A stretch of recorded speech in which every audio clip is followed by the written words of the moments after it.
Cuando el Señor Jesucristo dijo: sobre esta roca edificaré mi iglesia, esa roca no se refería ni a Pedro ni a su declaración, sino que se refería a sí mismo. Yo soy esa piedra, fue lo que quiso decir Jesús. Esta interpretación evidentemente también cuadra correctamente con todo el sentir apostólico.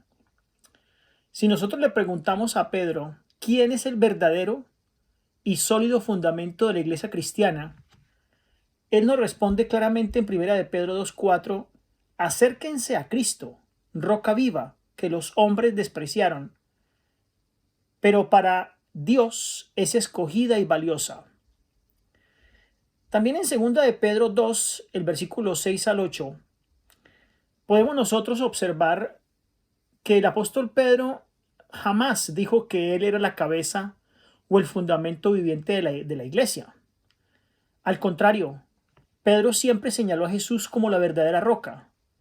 Este es Jesús, y este Jesús es la piedra reprobada por vosotros los edificadores, la cual ha venido a ser cabeza del ángulo, y en ningún otro hay salvación, porque no hay otro nombre bajo el cielo dado a los hombres en que podamos ser salvos. Hechos 4, 11 y 12. Cristo es la verdadera, eterna roca, como fundamento del cristianismo. Es también la gran verdad teológica que vertebra toda la Biblia. Así lo enseñó Moisés en Deuteronomio el capítulo 32, versículos 4, 15 y 18. David también lo creyó así. Isaías también lo dijo así. Y el apóstol Pablo también lo dijo así. Por lo tanto, nosotros debemos tener claridad con respecto a qué o quién es la verdadera roca de la iglesia. ¿Quién es el líder de la verdadera roca? ¿Quién es el líder de la verdadera iglesia? La religión pagana de Roma venera a sus gobernantes y les otorga el título máximo de Pontificux Maximus, que significa Pontífice Supremo. Las monedas romanas que circulaban en los días de Cristo llevaban esta inscripción precisamente, Pontifex Maximus. Los césares llevaban ese título por ser los jefes supremos del imperio y por tener su residencia en Roma, la ciudad eterna. Así que de esta manera, en el año 378, Damaso, que era el obispo de Roma, fue el primer jefe católico que asumió ese título, alegando que era el jefe supremo de los obispos y también residía en Roma, la ciudad eterna. Por centenares de años, la religión pagana de Roma también veneraba las llaves, y estas eran instrumentos místicos usados antiguamente. Por ejemplo, en el dios Juno, la diosa Cibeles, eran una representación de los misterios religiosos. Juno y Cibeles poseían el título de pontífices y a su vez tenían las llaves. Noten de dónde viene toda tradición y toda invención de la Iglesia Católica. Tiene un origen siempre pagano, donde tratan de copiar el paganismo para congraciarse con ellos en su vasto imperio. Brahman también era pontífice y llevaba llaves. En su corona llevaba unas llaves cruzadas. El dios Sol o Mitra también era pontífice, era llamado pontífice, y llevaba sus llaves como símbolo de autoridad. En el año 378, el catolicismo le puso sus llaves al pontífice. Tenía que hacerlo porque los demás pontífices de otras religiones antiguas también tenían llaves. Y entonces las cristianizó, al decir que eran las llaves dadas a Pedro. Es en el año 431 cuando el catolicismo proclama que posee las llaves del reino celestial.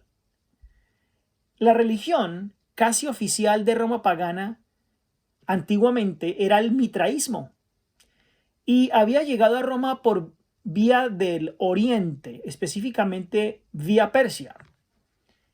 El jefe supremo de esa religión era un sacerdote que recibía el título de Pater Patrum, que se traduce como padre de padres. El catolicismo entonces adoptó este mismo título para su jefe supremo, y así como aparece el término papa, que quiere decir el padre de los padres, del catolicismo. Noten de dónde proviene el título papa.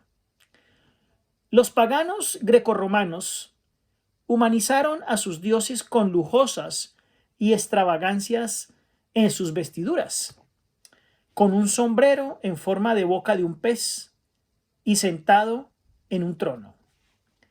Esta imagen la obtuvieron los paganos del dios Dagón, que era el dios pez de los fenicios y los babilonios. Ese dios pez que se inclinó ante el arca del pacto cuando los filisteos robaron el arca. Tenía forma en boca de pez su corona. En exactas condiciones aparece el Papa desde la Edad Media. Ha sido un modelo casi exacto con ninguna variación. Muchos dioses paganos, y específicamente Dagón, siempre aparecía con un anillo en forma de pescado. Los seguidores y adoradores de Dagón se postraban ante él y lo besaban y besaban el anillo. La Iglesia Católica, de forma sucia y cochina, también copió esto, con gran precisión y detalle, donde hacen que al Papa se le adore y se le bese el anillo. Los dioses paganos de la antigüedad eran cargados en sillas especiales y eran llevados con una gran pompa y en forma procesional. Este rito era conocido como llevar en andas, o sea, cargar al dios sobre los hombros. Recordemos que ya en los días del profeta Isaías se acostumbraba esta práctica, la cual Dios condenó enérgicamente, si leemos Isaías 46, 6 y 7. La diosa Semiramis, el dios Nimrod, el dios Tamuz, el dios Dagón, etc., todos eran llevados en andas, reverenciados y besados cuando paraban frente a la multitud. Recordemos que el apóstol Pedro nunca permitió que lo adoraran o que se postraran reverentemente ante él. Pero la Iglesia Católica insiste en adorar y besar y cargar al Papa. Démonos cuenta quién ha copiado a quién. Hechos el capítulo 10, los versículos 24 al 26. Estos puntos que hemos tratado nos enseñan que el papado es un culto extraño dentro del cristianismo, que sus raíces son paganas, satánicas, que no corresponden en nada a la fe apostólica.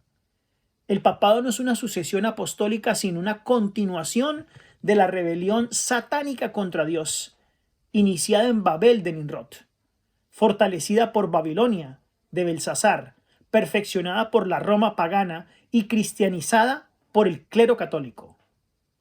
Esta es la obra perfecta del anticristo que una vez comenzó en el mismo seno del Edén. Que el Señor les bendiga.